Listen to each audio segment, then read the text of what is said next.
Analysis of financial statement, वित्तीय विवरण का विश्लेषण। सबसे पहले वित्तीय विवरण क्या होता है ये जानना जरूरी है। फाइनेंशियल स्टेटमेंट क्या है इसके बारे में बताओ। वित्तीय विवरण क्या होता है? तो वित्तीय विवरण का मतलब होता है एक विवरण जो संस्था के वर्ष भर में किए गए कार्यों और लेन देनों का परिणाम बताता है और वर्ष के अंत में या किसी निश्चित तिथि पर संस्था का वित्तीय स्थिति बताता है, फाइनेंशियल पोजीशन बताता है। तो आपको दो चीजें बता रहा है, एक फाइनेंशियल रिजल्ट बता रहा है कि कितना प्रॉफिट हुआ, कितना लॉस हुआ, और दूसरा चीज बता रहा है कि आपका स्थिति क्या है, पोजीशन क्या है, यानी कितना आपके पास एसेट्स है और कितना आपके पास लायबिलिटी और कैपिटल है। तो ये बताता है हमारा फाइनेंशियल स्टेटमेंट। अब एनालिसिस का क्या मतलब होता है? तो एनालिसिस का मतलब होता है विश्लेषण। विश्लेषण क्या होता है? तो किसी भी चीज को इतना सरल तरीके से, इतना आसान तरीके से दिखाना कि कोई भी समझ सके, कोई भी उससे कोई भी डिसीजन, निर्णय लेने के लिए सूचना प्राप्त कर सके। ठीक है, ये होता है विश्लेषण का मतलब। तो अगर हमसे कोई पूछेगा कि एनालिसिस ऑफ फाइनेंशियल स्टेटमेंट का क्या मतलब होता है, तो विश्लेषण से तात्पर्य वित्तीय विवरण में दिए गए आंकड़ों मतलब डेटा, जो भी डेटा होता है वित्तीय विवरण में दिए गए आंकड़ों और तथ्यों को इस तरह से प्रस्तुत करना है, इस तरह से दिखाना है कि वो सरलता से समझ आ सके और उसके आधार पर महत्वपूर्ण सूचना प्राप्त किया जा सके। इंपॉर्टेंट इंफॉर्मेशन आप निकालना चाहते हैं वित्तीय विवरण के विश्लेषण से। ठीक है, अब वित्तीय विवरण का विश्लेषण कौन करेगा? किसको जरूरत है संस्था के बारे में महत्वपूर्ण सूचनाओं की? ऑनर, ऑब्वियसली मालिक, और एम्प्लॉय भी हो सकता है, बहुत बढ़िया, मैनेजर और एम्प्लॉय, यस वो भी हो सकते हैं। ऑनर वही, शेयर होल्डर, ओके।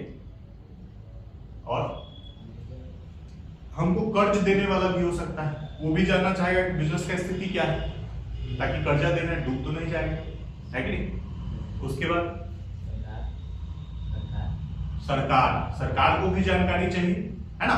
तो इनको बोलते हैं यूजर्स ऑफ फाइनेंशियल स्टेटमेंट। ठीक है, यूजर्स ऑफ फाइनेंशियल स्टेटमेंट, जो लोग उसमें हैं वही वित्तीय विवरण के विश्लेषण के भी उपयोग करता है। उनको ही ये जानकारी चाहिए कि कंपनी कैसा परफॉर्म कर रहा है। ठीक है, तो वित्तीय विवरण का विश्लेषण हमको समझ में आ गया है। तो परिभाषा लिख लीजिए, ऑब्जेक्टिव्स क्या क्या है।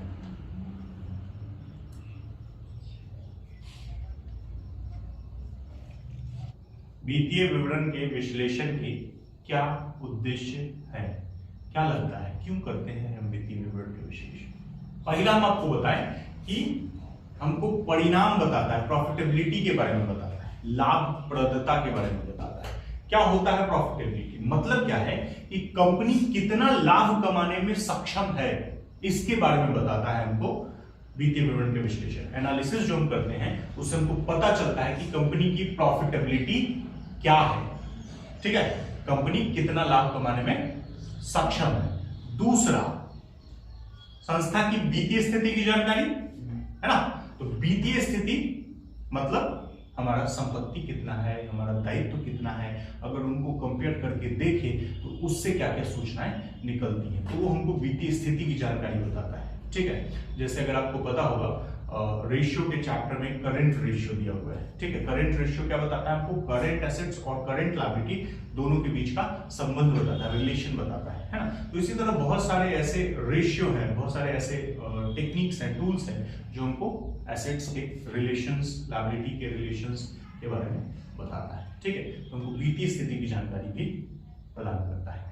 तीसरा हम बताएं तुलनात्मक अध्ययन में सहायक। ठीक है, तो डेटा को इस तरह से प्रस्तुत किया जाता है, इस तरह से दिखाया जाता है कि आसानी से कंपेयर हो सके, आसानी से कंपेयर हो सके। मान लीजिए आपको एक कंपनी के डेटा को दूसरे कंपनी के डेटा से तुलना करना है, ये दोनों चीजें अलग अलग कहीं पे है, कोई एक जगह पे है, कोई दूसरे जगह पे है, तो कंपेयर करने के लिए हमको कम से कम आसपास रखना होगा ना डेटा। जनरली अगर आप देखेंगे तो बैलेंस शीट में करंट ईयर का सेल यहां लिखा होता है, प्रीवियस ईयर का सेल यहां लिखा होता है ना।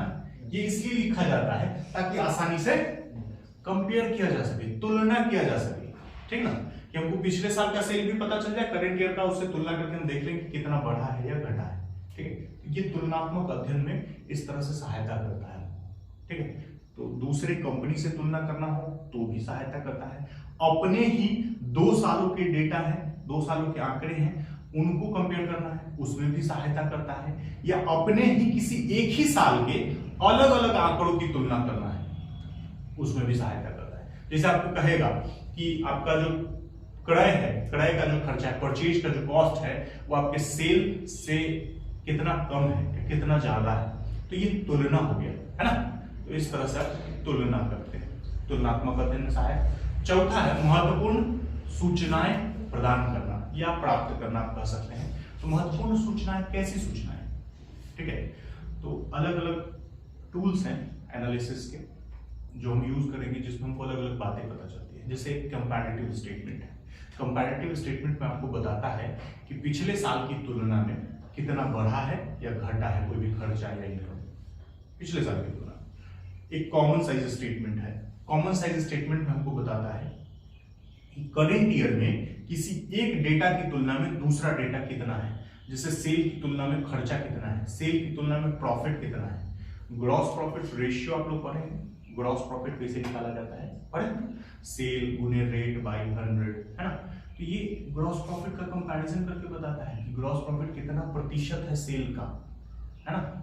तो इस तरह से ये रेशियो, ये हमको अलग अलग कंपैरिजन करके दिखाता है एक ही साल का डेटा का। कॉमन साइज स्टेटमेंट बता ही दिए हम आपको। उसी तरह कैश फ्लो स्टेटमेंट है, वो हमको बताता है कि कैश जो है वो कहां कहां से आया है, कहां कहां गया है, और पूरे साल भर के दौरान कैश आया है मेरे पास, यानी बढ़ा है या घटा है, ये सारी चीजें बताता है। उसका कारण भी बताता है और कहां कहां गया है ये भी बताता है। मतलब घटा है बढ़ा है ये भी बता दिया, और उसके पीछे क्या कारण है ये भी बता दिया, है ना।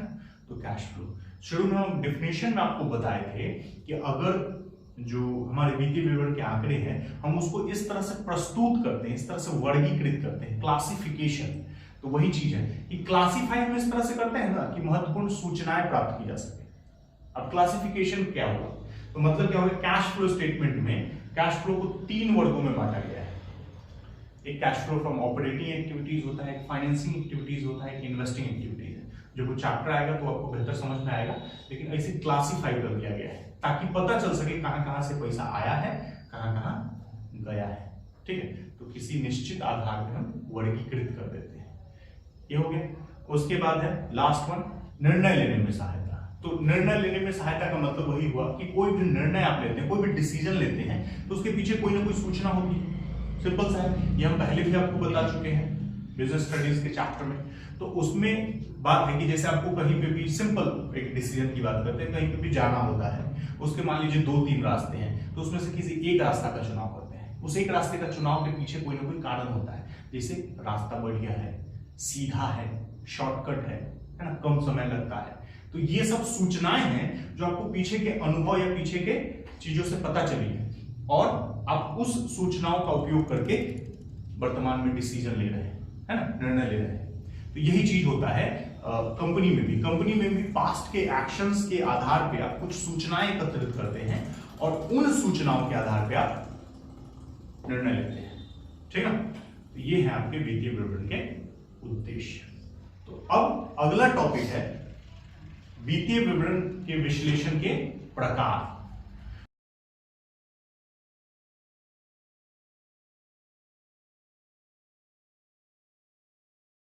तो वित्तीय विवरण के विश्लेषण के जो प्रकार हैं उसमें अलग अलग आधार पे उसका प्रकार बांटा गया, उसका टाइप्स बनाया गया है। तो इसमें पहला है आंकड़ों के स्रोत के आधार पर। तो आंकड़ों के स्रोत के आधार पर ये क्या मतलब हुआ, मतलब क्या है, विश्लेषण के लिए हम आंकड़े इकट्ठे करते हैं, ये तो पता है। विश्लेषण आंकड़ों के आधार पर ही होगा, सूचना के किसी पुराने सूचना के आधार पर ही होगा। अब वो आंकड़े हमको कहां से मिले, मतलब इसमें 2 भागों में बांटा गया है, ए भी लिख देते हैं क्योंकि फर्स्ट वहां पे लिखा हुआ है। तो इंटरनल एनालिसिस कहा जाता है और एक्सटर्नल एनालिसिस कहा जाता है।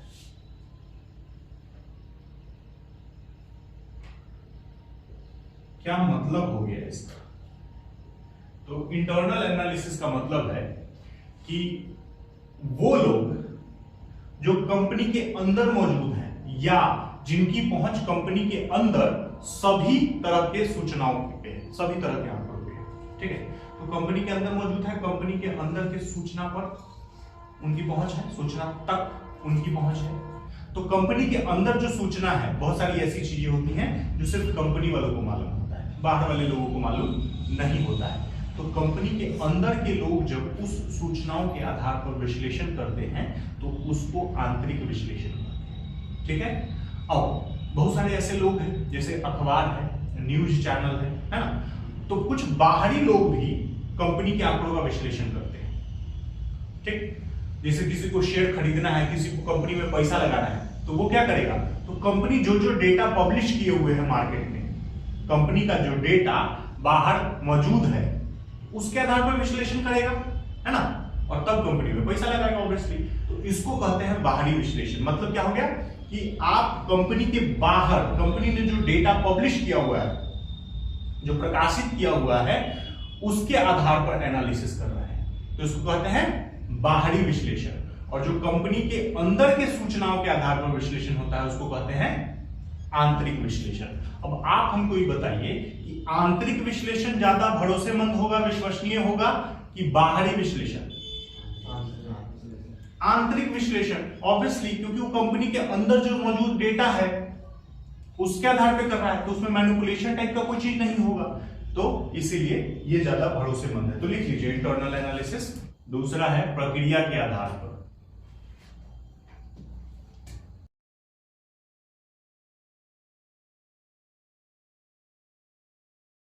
On the basis of process मतलब है प्रक्रिया के आधार पर। अब इसमें दो चीज हम लिखा है, हॉरिजॉन्टल एनालिसिस, एक वर्टिकल एनालिसिस। हॉरिजॉन्टल क्या होता है? क्षैतिज, पता है आपको? हॉरिजॉन्टल का मतलब होता है, हॉरिजॉन्टल लाइन की जब बात करते हैं तो ऐसे मतलब बनता है इसका, ठीक है। और वर्टिकल लाइन का मतलब होता है अनुलंब, ये, ठीक। तो क्या मतलब हुआ ये एनालिसिस और इस एनालिसिस में? क्या मतलब क्या निकलता है इसका? तो मतलब ये है कि जब 2 साल के आंकड़ों के आधार पर तुलना करेंगे तो तुलना ऐसे हो रहा है, देख रहे हैं? तुलना का जो डायरेक्शन है वो इस तरह से है, तो इसीलिए इसको क्षैतिज विश्लेषण कहते हैं। और जब एक ही साल के अलग अलग आंकड़ों के आधार पर विश्लेषण होगा तो देख रहे हैं सेल और परचेज का जब विश्लेषण करेंगे, कंपेयर करेंगे, तो डायरेक्शन चेंज हो गया, डायरेक्शन ऊपर से नीचे की तरफ आ रहा है, नीचे से ऊपर की तरफ जाएगा, तो उस सिचुएशन में उसको वर्टिकल एनालिसिस बोलते हैं।